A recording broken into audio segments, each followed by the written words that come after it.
আজকে আরও একটি ছোট্ট এবং সহজ ভাষার ভিডিওতে আমরা জানব সিনিয়র মানে কি।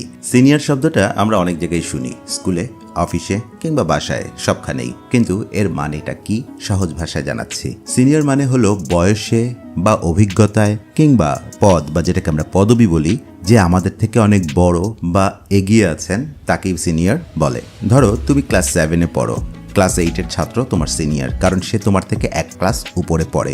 অফিসে যে আগে চাকরি শুরু করেছে বা যার ডেজিগনেশন কিংবা পদ বা পদবি আপনার থেকে বড় তাকে সিনিয়র বলা হয়। আপনি হয়তো অ্যাসিস্ট্যান্ট ম্যানেজার, তাহলে ম্যানেজার হলো আপনার একজন সিনিয়র, কারণ তার দায়িত্ব বেশি এবং অভিজ্ঞতাও বেশি। আরেকটি উদাহরণ দেই, বাসায় আমাদের বাবা, মা, দাদা, চাচা তারা কিন্তু সবাই আমাদের সিনিয়র, কারণ তারা আমাদের থেকে বড়, তারা অনেক বেশি জানেন এবং তারা বেশি অভিজ্ঞ। আর তাই সিনিয়র মানে কিন্তু শুধু বয়সে বড় হওয়া নয়, সিনিয়র মানে হচ্ছে এক প্রকার সম্মান। সিনিয়রদের সম্মান করা উচিত, কারণ তারা আমাদের শেখাতে পারেন, পথ দেখাতে পারেন। তাই যখনই সিনিয়র শব্দটা শুনবেন মনে রাখবেন, এটা শুধু একটি শব্দ বা একটি পদ নয়, এটা একটা অভিজ্ঞতা এবং সম্মানের প্রতীক। ভালো থাকবেন সবাই, দেখা হবে পরের ভিডিওতে।